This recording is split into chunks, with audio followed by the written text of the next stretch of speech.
My daughter-in-law stole my credit card. The next day, I saw the bill, $58,000, all spent on luxury jewelry and a lavish trip. On Monday morning, my phone buzzed. A message from Jasmine. "Thanks for the amazing gifts, dear mother-in-law." I smiled faintly, but it was the smile of someone who had already figured out the game, because the card she used wasn't my personal card. Before I begin telling you my story, I want to ask you something. Do you believe that a woman, even if she's widowed, aging, once looked down on by her daughter-in-law and abandoned by her own son, can still rise up and reclaim justice, armed only with wisdom, patience, and kindness? Do you believe that sometimes the right thing to do is not to react loudly, but to wait for the right moment when a single word can shatter an entire web of lies? If you believe that kindness does not mean weakness, and that no one has the right to strip you of your dignity just because you're getting old or alone, then maybe this story is for you. I'm not telling this to blame or take revenge. I'm telling it so you can see that when a woman holds on to her integrity, sooner or later, she'll get everything back, even what once seemed lost forever. If that touches something in you, please subscribe to the channel and turn on notifications, not just to support me, but so we can preserve stories of resilience, dignity, and quiet rebirth together. Now let me tell you how a mother once seen as a burden made those who belittled her pay not with revenge but with justice and perfectly timed silence. My hands trembled as I scrolled through the credit card statement, the numbers blurring behind tears I tried not to shed. $58,000 in a single day. My heart pounded like it might burst as I read each line. Tiffany & Co. $22,000, Cartier $19,000, luxury spa package, $4,800, first-class tickets to Venice, $12,200. I sank into the kitchen chair, the same one Dean and I had sat in for morning coffee for the past 41 years. But he was gone now. That awful disease had taken him 3 years ago. The statement in my hands was ice cold, but my face burned with shame. How could I have been so foolish? The most painful part wasn't the amount. Granted, $58,000 is an enormous sum for anyone living on savings and a pension. But what truly crushed me was that message, so cheerful, so mocking. "Thanks for your sweet generosity, Mom." I read the words again, my chest tightening. There was no gratitude, only smug, arrogant sarcasm. She thought I'd stay silent, that I was too old, too soft, or too scared of causing a rift to speak up. The phone buzzed again. Another photo from Jasmine. "Venice is unreal. The suite has a balcony overlooking the bay. You should see the necklace I'm wearing." There she was raising a glass of champagne, her diamond-encrusted bracelet sparkling. Every glint felt like a dagger.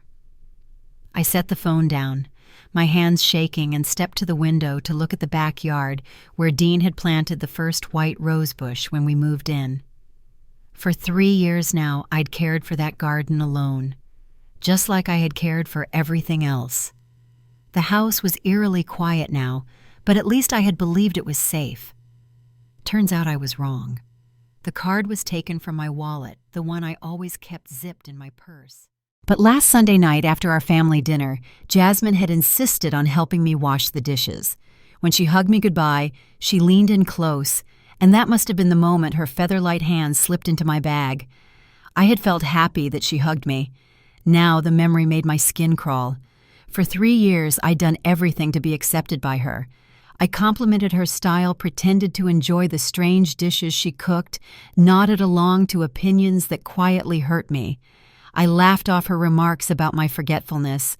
I stopped sharing memories of Dean because she always rolled her eyes in boredom. I even considered remodeling this house, the one filled with all my memories, just because Jasmine said it felt a bit outdated. I did it all because I was afraid of losing Ethan, my only son, the boy who used to hug me after nightmares, the man who once gripped my hand at his father's casket and promised, "I'll never let you be alone." And yet somehow, I was left behind. The phone rang. Ethan's name appeared on the screen. A flicker of hope sparked in my chest. Maybe he found out. Maybe he was calling to apologize. Maybe they were coming back to fix it all. "I'm here, sweetheart," I said, trying to steady my voice. "Mom," his voice came through distant, weary. "I need to ask you something, and you need to be honest." I gripped the phone tighter. "Of course, Ethan. Ask me anything. Jasmine said you gave her permission to use your card to book the anniversary trip. She said you wanted to surprise us, but now she's afraid you regret spending that much." Each word hit like a blade. Jasmine had lied, and worse, my son believed her without question. I took a deep breath. "Ethan, I never gave anyone permission to use that card. That's called theft." Silence. After a while, Ethan spoke again, his voice tinged with unease. "Mom, Jasmine has a message from you. In it, you tell her to go ahead and treat herself." I choked. "I never sent any message. Ethan, you know I'm still sharp. Don't let anyone make you doubt the very person who raised you." The silence that followed felt as long as a lifetime. "Let's talk another time, Mom," Ethan said, his voice slightly tense. "I don't want to ruin our vacation over a misunderstanding." I almost dropped the phone. A misunderstanding, Ethan, $58,000, isn't a misunderstanding. It's fraud. There was a pause on the other end. Then my son's voice softened. Jasmine said she only used a few thousand for the hotel and some souvenirs. At that moment, I heard a subtle shift in his tone, a tiny crack in the wall of trust Jasmine had built. I seized the opportunity. "Ethan," I said gently, "when you get home, open your wife's suitcase. Take a good look at her jewelry box. Then ask yourself, with a few $1,000s, could she have bought everything she posted on Instagram?" I hung up before he could respond. My hands were shaking so hard I had to grip the edge of the table. But this time what I felt wasn't the usual loneliness. It was clarity, a cold awakening after 3 years of playing the kind, accommodating, and retreating mother. I had spent 3 years trying to buy affection from a daughter-in-law who never had any intention of loving me. I gave gifts, cooked meals, yielded in every way as if love could be earned through acts of kindness. But I was wrong. I looked back at the statement. And then something struck me. There was a detail Jasmine didn't know the card she used wasn't my personal card. It was a business card from Marlowe and Dean, the company my husband and I co-founded over 30 years ago. After Dean passed, I no longer ran day-to-day operations, but the company continued, and that account, with all its strict auditing policies, remained active. Ethan was allowed to use it for wrapping up outstanding contracts, but only for business purposes. I couldn't sleep that night. Every time I closed my eyes, I saw Jasmine's smug smile in her Versace dress diamond bracelet sparkling, and that condescending look she gave me as if I were some useless old woman. Memories came flooding back like a storm. Their wedding day. Jasmine forgot to reserve me a seat at the family table. I had to sit with distant relatives of Dean's. The photo shoot. "We'll just take a few quick ones now, Mom, and then some with you later," but that later never came. First Christmas, I hand-knitted a cashmere scarf in her favorite color. She opened it and smirked. "So cute. Someone will love this." I later found it hanging in a closet corner, still with the thrift store tag. But what hurt most was last year's Mother's Day. I got up early and cooked all of Ethan's favorites: meatloaf sweet rolls, traditional stew. Jasmine walked in wearing a new designer dress. Didn't say thank you, just laughed and snapped a photo. So authentic. Classic family food. She posted it on Instagram with the caption, "Learning from the older generation." Such charming culture. The meals I'd poured my morning into became an antique backdrop to highlight her modern lifestyle. I saw Ethan laugh under her post, and my heart clenched. That day at lunch, Jasmine casually said, "We're thinking of getting a bigger, more modern house. Maybe near yours for convenience. Your place is a bit outdated, right?" I silently looked around the home where Ethan had grown up, where Dean had laid every floor tile himself. It wasn't modern, but it was mine and filled with memories. But all Jasmine saw was a Target asset. "Anyway, living alone at your age isn't very safe," she added, feigning concern. "You know, aging memory slips mixing up medication." I looked at Ethan. He was nodding. Not because he understood, but because he was starting to believe. They were planting seeds, small actions, little remarks, paving the way for something bigger. And Jasmine wasn't just planting, she was watering them daily. This wasn't thoughtlessness, it was a plan. I remembered that night at the restaurant a few months ago when Jasmine insisted on helping me organize my purse while I was in the restroom. When I came back, everything was jumbled, but I thought I had just been careless. Now, I wasn't so sure what she had done. I remembered how she spoke to me in public, slow and loud, as if I were hard of hearing. I remembered her friend's expression when Jasmine said Ethan's mom has been repeating old stories lately. "I think it's just lack of sleep, but I worry." I used to think Jasmine was just clumsy, but now I understood. Everything was intentional. That night I opened my laptop. For the first time in months, I logged into all my bank accounts. What I found chilled me to the bone. This wasn't the first time Jasmine had taken money. Over the past 7 months, a series of small charges had appeared, each only a few hundred to a few $1,000s. A $980 dinner at a luxury restaurant on a night I was home alone. A $400 spa payment to a place I'd never heard of. Invoices from high-end clothing and cosmetic stores, all billed to Marlowe and Dean. Jasmine had been using me like a silent ATM for 7 months. But this Venice trip, her greed had pushed her too far. It was that $58,000 from diamond rings to first-class flights and the suite with a balcony view of the bay that finally made it impossible to hide. I knew what I had to do.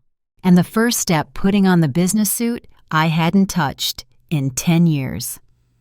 The next morning, I stood in front of the mirror for the first time in years, wearing the deep navy Armani suit that Dean had given me on the 10th anniversary of our company's founding. I tied my hair neatly, applied some lipstick, a touch of mascara, and for the first time in 3 years of widowhood, I no longer saw a grieving woman. I saw myself again.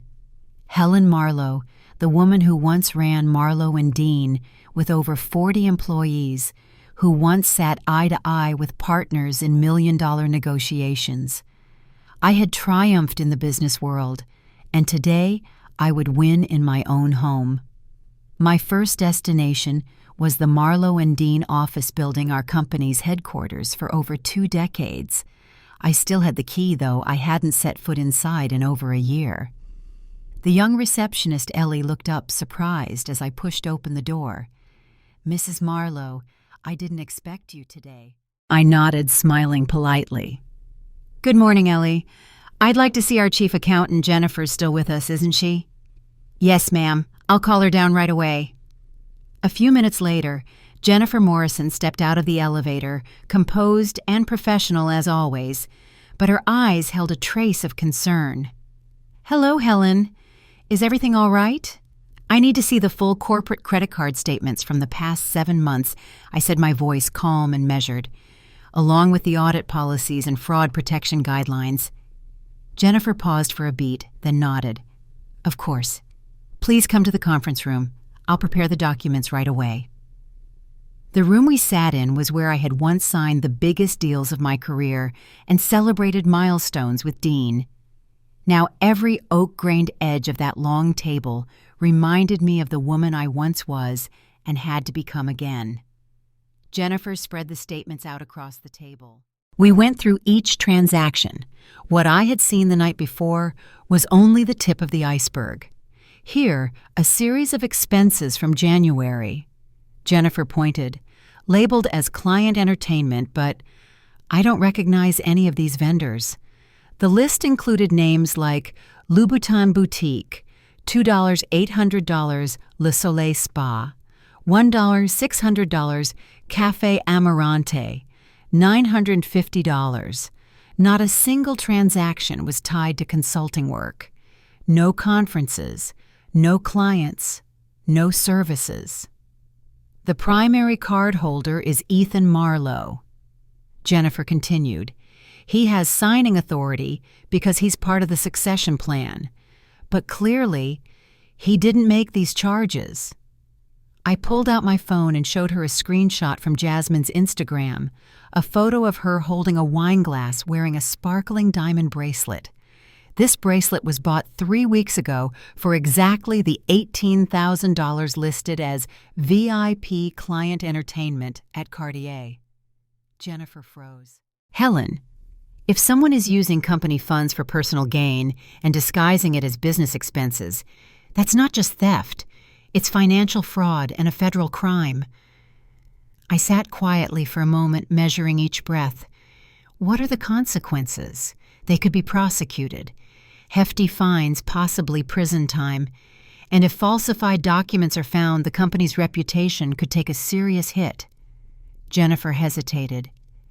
Helen, we have to report this as soon as possible. I nodded slowly. I know, but before we take formal action, I need to speak with my son.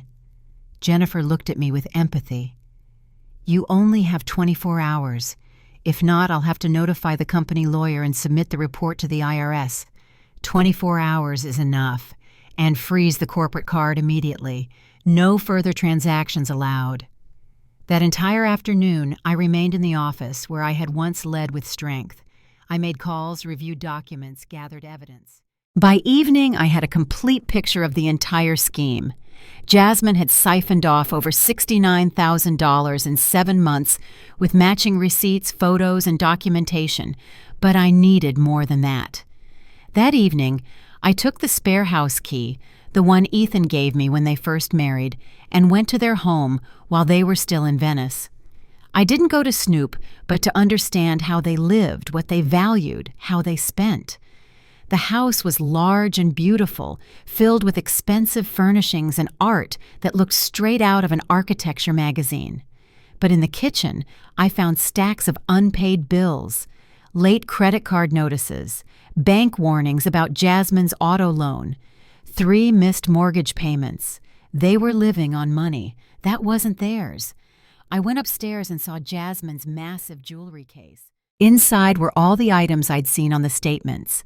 Diamond earrings purchased in March, pearl necklace from April, gemstone tennis bracelet from May. But what I found in the drawer chilled me to my core. A file folder labeled Financial Plan. Inside, a printed copy of my asset ledger, Dean's will with the inheritance section highlighted in red ink, handwritten notes by Jasmine. Proposed timeline. Establish signs of memory loss, completed in 6 months. Gain co-management of accounts before September. Secure financial power of attorney. Christmas season. Full control of assets. 18 months. I photographed everything. My eyes blurred with shock and fury. I had been wrong. Jasmine wasn't just an opportunist. She was a predator. And I, the quiet widow, had been viewed as nothing but easy prey. But she forgot one thing I had once survived and thrived in the ruthless world of business. And now I was back. The next morning I woke up early and brewed a cup of black tea instead of my usual coffee. I needed clarity, sharpness, and a touch of bitterness. Because tonight, I was going to play the final round with Jasmine Carter. I texted Ethan Sunday evening, I'd like you both to come over for dinner. There are some things we need to clarify. He replied within minutes, Yes, Mom. We'll be there on time. That day, I rose early to prepare dinner. Ethan's childhood favorite roast beef with mashed potatoes, grilled Italian chicken salad, and the apple pie I always made for Dean's birthday each year. But tonight wasn't about nostalgia. Tonight was about truth. At exactly 6 p.m., the doorbell rang. I opened the door and saw Jasmine radiant in a bright red silk dress, new high heels, and that sparkling diamond bracelet I'd seen on the company bill. Ethan looked tired but tried to smile. "Agatha, you look amazing," Jasmine cooed sweetly. "Hope you weren't too worried when Ethan wasn't reachable the past few days." I smiled just enough like a gentle mother always would. "I'm just glad you're both home safe. Come in, dinner's ready." The three of us sat at the table. Jasmine talked endlessly about the luxury hotel, the food in Venice, and the tiny but adorable jewelry store she only browsed through. Ethan remained quiet most of the time, only nodding when addressed. The sparkle in his eyes was gone, replaced by a void of growing doubt. I waited until dessert was served. "Actually," I said, placing my hand lightly on the teacup, "I invited you both tonight because there's something important we need to discuss." Jasmine set her fork down, smiling as she tried to appear casual. "Oh, what is it, Mom?" "Recently, I reviewed some financial transactions and found a few questionable charges on the Marlowe and Dean corporate credit card, the card Ethan is authorized to use for legitimate business dealings. But the expenses don't quite look like business." The atmosphere dropped instantly. Ethan sat up straight. Jasmine stopped smiling for a split second, then quickly snapped back as if rehearsed. "What are you talking about? You gave me permission. Remember? Don't you recall?" I stared at Jasmine for a long moment. Calm, patient, like I was negotiating a multi-million-dollar deal. Really, I must have forgotten. "When exactly did I give you permission?"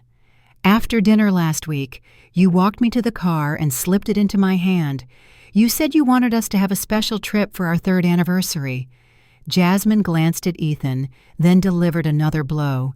"You even said if Dad Dean were still alive, he would have agreed." I swallowed my fury. From the drawer beside me, I pulled out a folder and placed it on the table.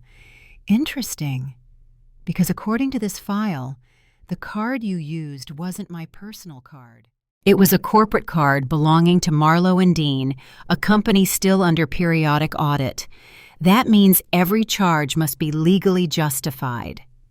I opened the statement pointing to each entry: luxury hotel in Venice, $12,200, diamond necklace, $19,000, high-end spa package, $4,800.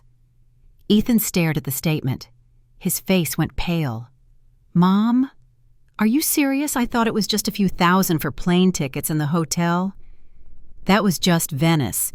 Altogether unauthorized charges over the past 7 months total. More than $69,000. Jasmine tried to force a smile. "There must be some mistake. I probably used the wrong card. $69,000 isn't a mistake. That's financial fraud." I saw Ethan push his chair back and walk to the window. He turned his back, placing a hand on his forehead. After a moment, he faced Jasmine, but this time his eyes were different. "You used Mom's company card and didn't tell me. I didn't think it would be a big deal. Mom has plenty of money. The company isn't even active. I just wanted us to live a little better. We're drowning in debt, Ethan. And stealing was your solution." Ethan's voice cracked. "You falsified statements, hid personal expenses under client entertainment. Do you realize this could land both of us in prison? I did it for us, for this family," Jasmine shouted, tears beginning to fall. But they weren't tears of remorse. They were tears of fear. I remained seated and calmly pulled out my phone, handing it to Ethan. "And here are the photos I took from your house, Jasmine's jewelry box, and—" I flipped to the last image, her handwritten plan outlining each step of how she intended to seize my assets. Ethan took the phone and read each line in silence. "Action plan. Leverage widowhood image. Establish fragile mother narrative. convince Ethan to co-manage bank accounts, obtain financial power of attorney by Christmas, full control of assets by mid-next year. As he reached the final line, Ethan let out a dry laugh, the kind that holds no joy. You were planning to erase Mom from my life. What about me in that plan? What was I? Jasmine said. Nothing. Her eyes remained fixed on the table. I stood up. I've already spoken to a lawyer. The case hasn't been reported yet, but if necessary, I have enough evidence to prosecute. The kitchen fell into heavy silence. I propose a settlement. I continued. All purchased assets will be returned. What's already used will be converted to cash, the full $72,000 paid back within 5 years. And you will sign a written agreement to never contact me again. Jasmine's mouth dropped open. What? No contact. Not even for Thanksgiving, Christmas, birthdays. Nothing. I nodded slowly. No more family, no more chances, no more place in this home. The air in the kitchen had turned thick, as if all sound had been sucked out of the room. Jasmine remained frozen in place, her hands clenched tightly around her napkin as if she might crush it, her eyes lost and flickering. Ethan stood silently by the window shoulders, trembling. I knew what had just happened was an earthquake, one that had shattered the world he thought was real for the past 3 years. But now was the time to restore the truth. And I, a mother, a widow, the co-founder of Marlowe and Dean, would be the one to put an end to this deception. And finally, I said, pulling out the last file from the folder, Jasmine will sign a non-contact agreement, effective immediately. No communication with me in any form. Jasmine jumped to her feet, her chair toppling behind her with a sharp crash that made Ethan turn around in alarm. You can't do this, she screamed. I'm your son's wife. You have no right to ban me from this family. What about Ethan? What about future children? Are you going to stay a stranger forever? I turned to Ethan, my eyes calm and steady. You are my son, and you will always be welcome here. But Jasmine, I looked back at her. You've given me every reason to believe that any contact from you carries the risk of harm. I won't allow that to happen again. Jasmine stepped forward, her voice sharp and rising. You're destroying our marriage over a few dollars. I took a deep breath. This was the hardest part, but it was also the part I couldn't afford to back down from. No, Jasmine, I'm not destroying anything. I'm protecting myself from someone who has spent the last 3 years trying to destroy me with words, with actions, and by attempting to steal everything Dean and I built together. I placed a pen on the table and looked her straight in the eye. Choose. Sign and resolve this quietly, or I take the entire case to the Financial Crimes Division. With full documentation receipts, photos, handwritten notes, and sworn testimony from the chief accountant. She stood motionless. Ethan bowed his head, bracing himself against the table as if a deep pain had suddenly overtaken him. After a long pause, Jasmine spoke again, her voice lower now, no longer defiant, but almost defeated. We don't have the money. We can't pay $72,000, you know that. Then find it, I said.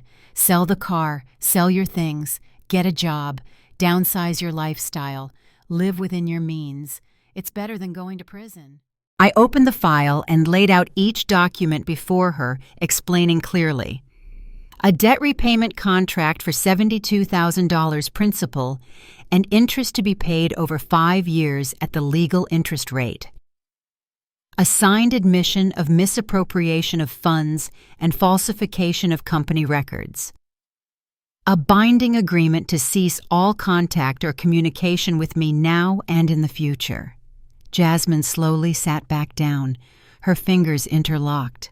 For a moment, I saw the proud shell around her begin to crack. You want to destroy me, she whispered. I shook my head. No, Jasmine, I'm making sure you don't destroy anyone else the way you nearly destroyed me and almost destroyed my son." Ethan collapsed into a chair. "Mom, is there more paperwork?" I paused. This was the most painful document of them all, but I knew I couldn't let it go. "There's one more," I said, pulling out the final sheet, the hardest one to write. "If Jasmine signs this, she agrees to permanently separate from this family. No Thanksgiving, no Christmas, no weddings, no birthdays, no return, no communication, no second chances." Jasmine screamed, tears now pouring down her cheeks. "You have no right. I'm Ethan's family." I stood up, calmly, steadily. "Wrong. Family is where there is love and respect. Neither of us has received that from you." Ethan turned his face away, covering his eyes. He didn't speak, but in that silence I heard it loud and clear acceptance. At last, Jasmine signed. Every stroke of the pen cut into the pride she once carried. She stood abruptly, grabbed her purse, and rushed toward the door. But just before stepping out, she turned back. "You'll regret this. One day when you're older, weaker, and alone in this house, you'll remember me, and you'll realize you were wrong." I met her burning eyes and answered gently, "I've lived alone in this house ever since Dean died." "You only made that loneliness more visible. But I'd rather live alone in peace than surrounded by people who pretend to love me while quietly stealing everything I have." The door slammed shut. The room returned to silence. But this time it wasn't the silence of grief. It was of liberation. Ethan remained seated for a long while. Then he looked up, his voice trembling. "Mom, I'm sorry." I walked over and took his hand, the same hand I once held when he was small, the same hand I clutched during Dean's funeral. I didn't need to hear anything more. We held each other tightly in a silence we both understood deeply. True family can never be stolen. 3 days after that evening, a large cardboard box appeared on my porch.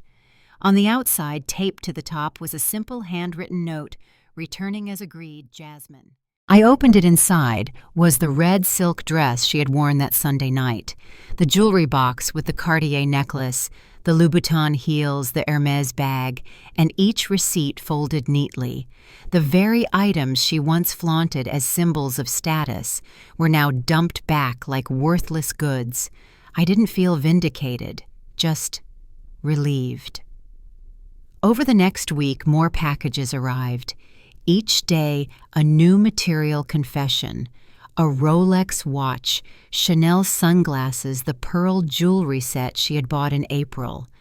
The total value over $69,000, exactly as listed in the original documentation. Jasmine had kept her word, or more accurately, she had no other choice. 2 weeks later, I received a copy of the divorce papers from Ethan. The petition had been filed with the court grounds irreconcilable differences. Jasmine didn't contest. That said it all. Still, I knew the real thing I reclaimed wasn't the money. It was my son. That day, Ethan moved back into his old room, the room still adorned with the poster of his favorite football team and a bookshelf filled with the historical novels I used to buy him for every birthday. He didn't say much. He just quietly unpacked, then stood for a long time by the window, staring at the garden Dean had once planted. I asked, "Are you okay?" He nodded, but his eyes still held fatigue. "Mom, I don't understand how I didn't see it sooner, didn't listen to you, didn't recognize who really cared for me." I took his hand, my voice soft as the evening breeze. "We all lose our way sometimes, Ethan. What matters is that you found your way back." 6 months passed. I gradually returned to my usual routines, this time without the quiet ache of hoping for affection from a daughter-in-law who never cared. I began to spend more time taking care of myself. One Sunday morning as I was brewing coffee, I said to Ethan, "I'm thinking about selling this house." He froze, holding his coffee cup midair. "Really? Why would you want that?" I looked around the kitchen, the place where I used to laugh with Dean every morning, where I quietly wiped away tears after Jasmine's sharp remarks. This house holds many memories, both joyful and painful. But it's too big, and I want a new beginning. Something lighter, more peaceful. Ethan nodded. "You deserve that." "I'm looking at a riverside condo. It has a balcony that overlooks the harbor. Beautiful light, good security. It's small, but enough for one person." "Sounds wonderful, Mom." He smiled, then sighed in relief. "As for me," I tilted my head. "What's next for you?" Ethan hesitated. "I was just offered a department head position in digital transformation at Morrison Consulting. Great pay fits my expertise." "That's fantastic. When do you start next month?" "But I'm still unsure." "Because of me?" He nodded. I placed my hand over his. "Ethan, I ran a company for over 30 years. I know how to take care of myself. You need to live your life. I'm okay." He chuckled, his eyes glowing with warmth for the first time in months. "The woman who once took down 3 CEOs in 1 year, of course you're okay." I winked. "Don't let anyone forget that." 3 weeks later, I signed the purchase agreement for a condo on the 12th floor of a riverside building. A small 2-bedroom unit, wooden floors, an open kitchen, and large windows that looked directly out to the water. Every morning, sunlight flooded the space like a fresh start. The move happened quickly. Ethan took 3 days off to help. Together, we sorted through every item, keeping the ones that held real memories, discarding anything that carried the weight of those dark 3 years. "What about this one?" Ethan asked, holding up a graduation photo, Jasmine in the center, and I had been cropped out accidentally when she framed the shot. Trash. And this, a Christmas picture, the whole family seated around the tree, everyone's face stiff and unnatural. Trash, too. Ethan laughed. "You're throwing out everything with even a trace of her, because I won't hold on to what hurts me."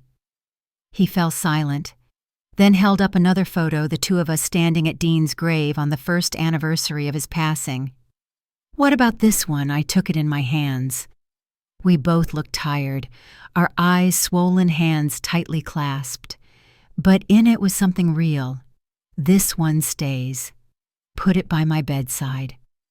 When the condo was finally set up, we sat on the balcony together, sipping tea, the river breeze cooling our faces. Everything was smaller than the old house, but every corner now bore my presence untouched by anyone else's shadow. I looked at Ethan. "I'm okay, truly." He smiled.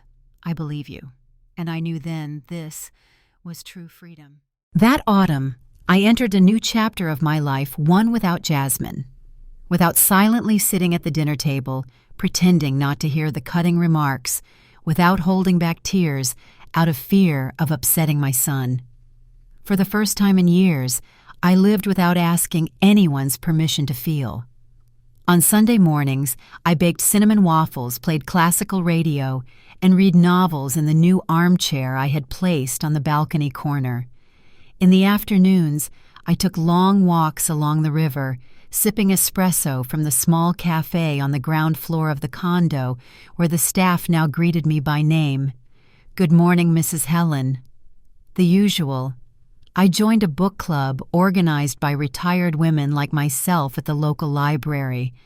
We didn't just read fiction, we shared our wounds, the betrayals we'd endured, the quiet losses no one talked about. And of course I shared part of my story, not to complain, but to prove we can rise no matter our age. Ethan stayed with me for a few more months before moving out. He found a small apartment near his new office, just a 10-minute drive from where I lived. Every weekend he dropped by, sometimes with sushi, sometimes just to sit in silence and watch the sunset with me. One December afternoon, I returned home from book club to find Ethan waiting in the lobby with a bottle of champagne and a beaming smile. "What's the occasion?" I asked, smiling with suspicion. "Come upstairs and I'll tell you," he replied, still grinning like the little boy I once praised for his third-grade drawing. Upstairs, he popped the champagne, poured us each a glass, and raised his toward me. "To you, Mom, for reclaiming your freedom." "And to me, I just officially got promoted to department head." I laughed. My boy has truly come back. Ethan tilted his head, his voice turning quiet. "You know, Mom, I lived in a shadow for 3 years. At first I thought it was light love, a new family. But really it was just the oversized shadow of false expectations. You didn't just save yourself, you saved me too." I clinked glasses with my son. "And you were brave enough to admit it's something not everyone can do." That evening we sat together for hours, sharing things we'd never spoken of. He told me about how Jasmine had quietly controlled all communication between us, how she'd made him doubt his own memory and feelings. Every time you brought up Dad, she brushed it off. Every time you gave me a gift, she scoffed behind your back. I don't know how I didn't see it sooner. I stayed silent, then said, "Because you're a good man, and good people are perfect targets for manipulators." Ethan bowed his head as if committing every word to memory. At the start of the new year, I received an unexpected email. The sender was an old friend of Jasmine's, someone I'd only briefly met at their wedding. The first line read, "I wasn't sure if I should write this, but after learning what happened, I felt you had the right to know." The letter revealed that Jasmine was now living in California. She was newly engaged to a 62-year-old businessman who owned over 10 properties across the state. The friend had found out via social media, and though no longer close to Jasmine, felt compelled to inform me, saying, "You deserve to know the truth." I finished reading and simply smiled. Jasmine would never change. People who survive by exploiting others rarely stop to reflect. But I had changed. I was no longer the silent woman pushed to the margins of her own life story. One morning while watering plants on the balcony, I turned to Ethan. "I've been thinking about taking up photography. What do you think?" Ethan's eyes widened. Then he laughed. "I think you should try everything you never had time for, and you'll be great at it." "Absolutely." I nodded. Something new and vibrant began to bloom inside me. So I enrolled in an evening photography class twice a week. I learned how to hold the camera, adjust lighting, capture flowers, portraits, and sunsets. On my first field shoot, I photographed Ethan sitting on a riverside bench, looking out toward the horizon. When I printed it, I saw something I thought I'd lost forever light in my son's eyes. I framed that photo and placed it on my bedside table, not because the technique was perfect, but because it captured the first moment I saw my son truly being himself again, no longer guided by anyone, no longer a man straining to maintain a crumbling marriage. One day, Ethan asked me if Jasmine came back. "Would you forgive her?" I paused, then answered, "Forgiveness isn't about letting someone return. Forgiveness is about moving forward without carrying their weight. And me, I've already gone far." He nodded as though releasing something heavy. I don't know what the future holds. Maybe one day Jasmine will try to return, or maybe a second Jasmine will show up with a different name, a different face. But this time I won't step back. I've learned how to stand tall, and no one will ever make me bow again. On a bright March morning, Ethan and I sat together in the living room of my new condo. The gentle aroma of coffee filled the cozy kitchen, and on the table lay a detailed, bullet-pointed moving checklist. I had placed a deposit on the sale of my old house, the one Dean and I had lived in for nearly 4 decades, and now all that remained was the official handover. Ethan looked at me from behind his coffee cup. "Are you sure about this?" "Mom?" I smiled. More sure than I've ever been. We spent the entire week sorting, packing, and organizing everything in the old house. Every room held memories.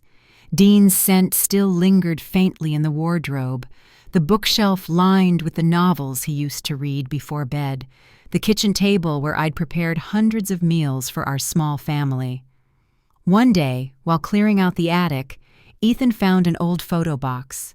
He brought it downstairs and opened it. "You even kept these from when I was in kindergarten." I chuckled, flipping through the prints. Then Ethan held up a picture from his graduation day.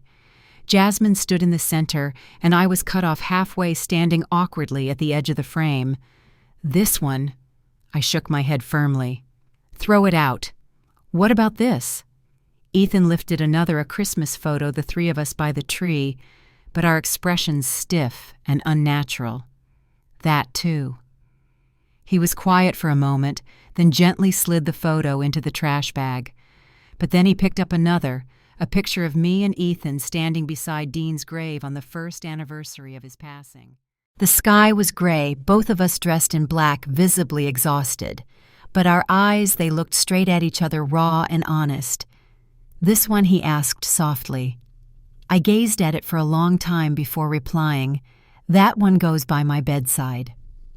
On moving day, there were no tears. We simply stood at the doorway, taking one last look at the house, a place once filled with laughter, and later with quiet barbs and condescending glances from someone who had entered under the title of family, but never truly belonged. I had no regrets. I'd lived long enough to understand a house can hold memories, but it shouldn't hold on to pain. The new condo was a true beginning. Every item in it was chosen by me. A light gray sofa, a plush white rug, a small dining table for two, and the artwork on the walls were photos I had taken myself, a blooming hydrangea, a misty lake at dawn, and a violet sunset over the harbor. That first night, I opened a bottle of red wine Dean had saved from our 30th wedding anniversary. I poured 2 glasses, one for me, one beside his photo. "I did it, Dean." I stood up. "And I'm living, truly living." I took a sip, letting the warmth spread through me. The condo was quiet but not lonely. Inside, a voice whispered, "Welcome back, Helen."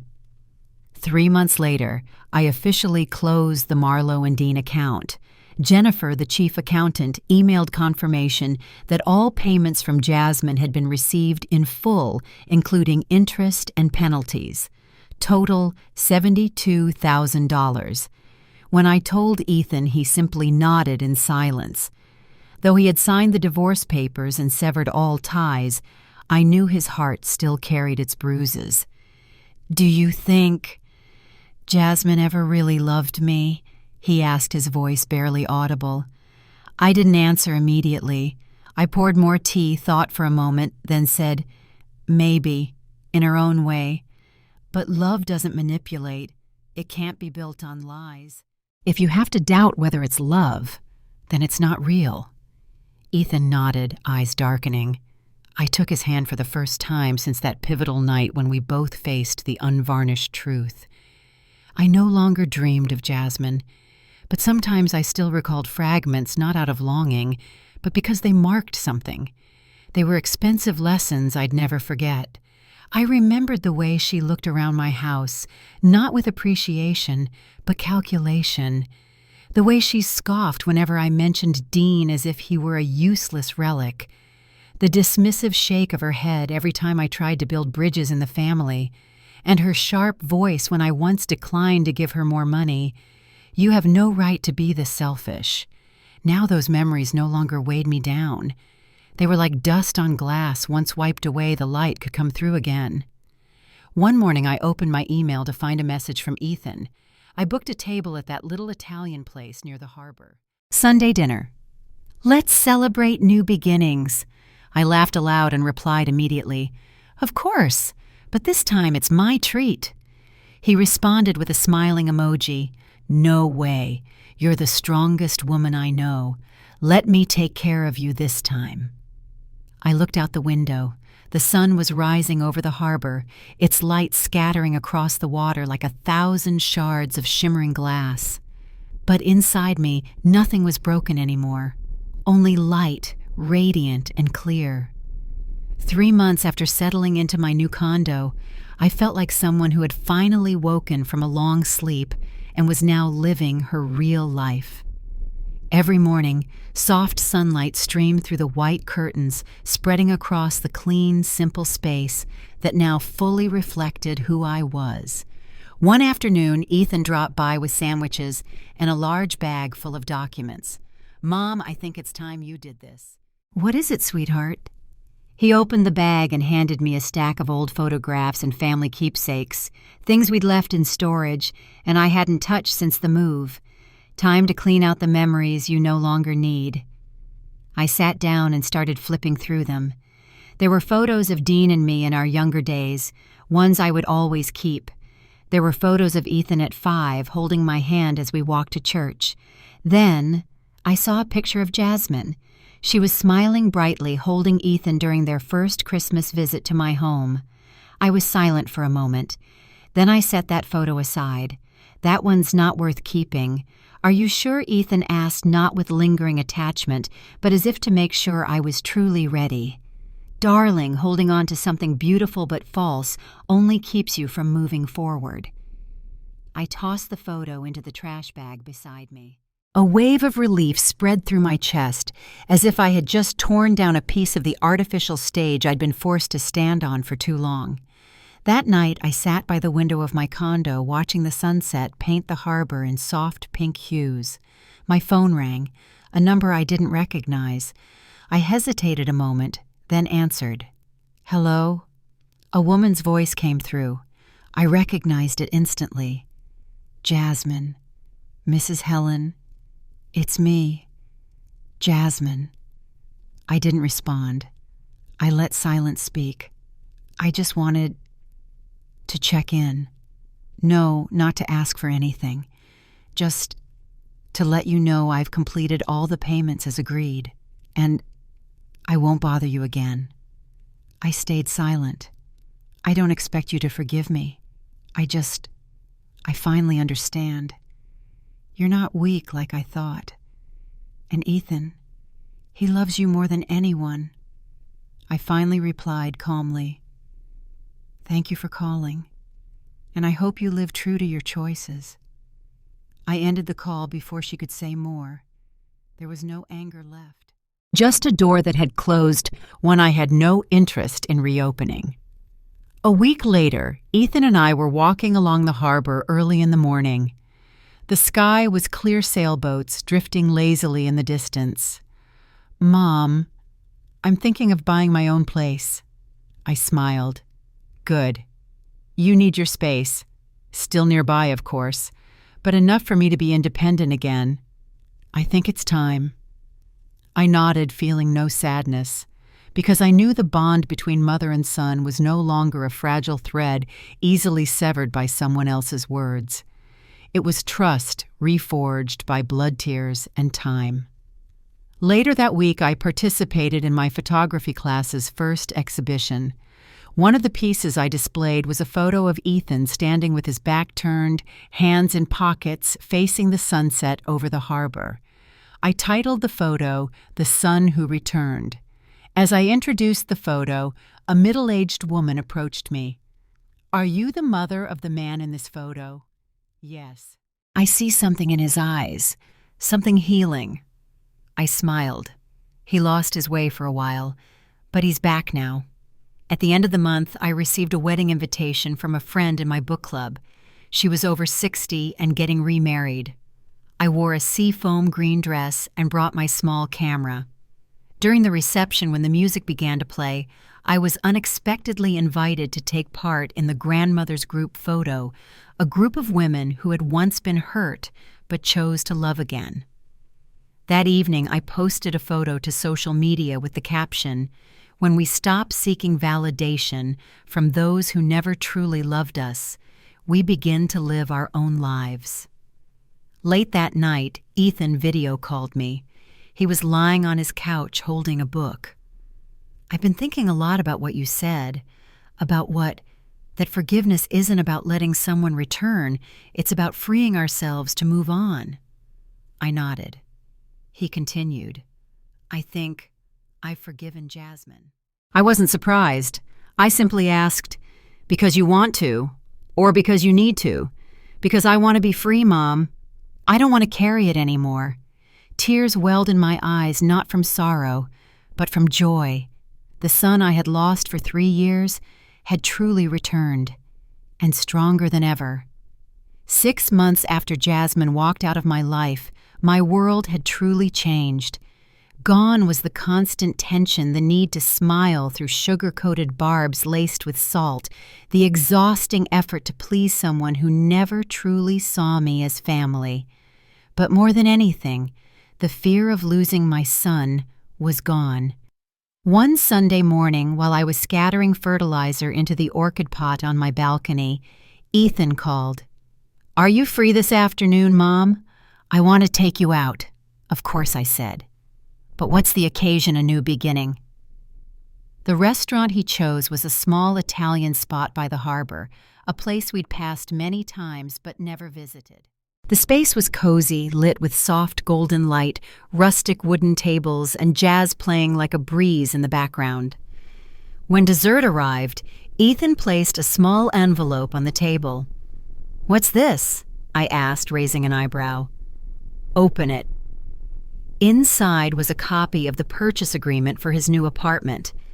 Not a temporary space, his first real home under his name. "I officially have my own place, close to work, close to you, but fully mine." I looked at Ethan. His eyes glowed with a light I'd once feared was gone forever. He had returned not as a man blinded by a broken marriage, but as the son I once knew, intelligent, grounded, and free. That night I returned home, sat at the small desk by my window, and opened my old laptop. I created a new folder, Helen, 2nd chapter. I uploaded every photo I'd taken since I started learning photography, the harbor in morning mist. Ethan smiling over coffee, the first rose of the season blooming by my door. I titled the album, "What Remains When No One Demands Anything." 3 weeks later, I received a letter from my attorney confirmation that Jasmine had completed every part of her settlement, full repayment of $72,000, signed and sealed by her legal representative. I held the letter for a moment, not to celebrate, but to recognize the strange feeling that everything was truly closed. No more debts, no more doorways for her to return, a clean ending. But the most valuable thing wasn't the money. It was the lesson I carried with me through the entire journey. Sometimes the strongest thing a woman can do is to stop fighting for those who never fought for her. That spring came early. Trees along the harbor sprouted new leaves. Seagulls skimmed the sunlit water. I woke earlier than usual, wearing a beige linen dress I'd never had occasion to wear before. Today was my 66th birthday. But more importantly, it was the first time I was hosting a gathering in my new home, not to keep peace in the family, or to be the mature one who accepts things as I'd done in years past, but a gentle celebration with new friends, my photography group, my book club, a few kind neighbors, and of course Ethan. He arrived early holding a box of tiramisu and a bouquet of white peonies. "For the strongest woman I've ever known," he said. We hugged, not a forced embrace, not one to soothe conflict, but the embrace of two people who had weathered the storm and remained standing together. That evening, after everyone had left, I stood alone on the balcony. City lights shimmered, the water lay calm, and the sky turned rose and violet. A message arrived from Ethan. "You know, if Jasmine hadn't made that credit card mistake, I probably never would have woken up. I owe you not just for forgiving me, but for having the strength to stop." I replied, "Sometimes what wakes others is our pain, but if hurting once means living true, I accept it." I set my phone down, poured myself a glass of white wine, and settled into my favorite chair. A gentle breeze carried the scent of jasmine from the balcony next door. I closed my eyes, and for the first time in many years, I felt I was no longer living for anyone else. Not to keep my son, not to please my daughter-in-law, but simply for myself. So my story has come to a close, a journey that began with what seemed like a small shock, an unfamiliar charge on a credit card. But behind it was a scheme, a betrayal by someone I once called family. I stayed silent to keep the family together. I endured to protect my son. I turned a blind eye to clear warning signs because I was afraid to lose the one thing I had left after Dean passed my only child. But at some point, silence was no longer protection. It became permission for others to trample on my kindness. And I made a choice, not revenge, but to stand up in the right place at the right time to reclaim what was rightfully mine.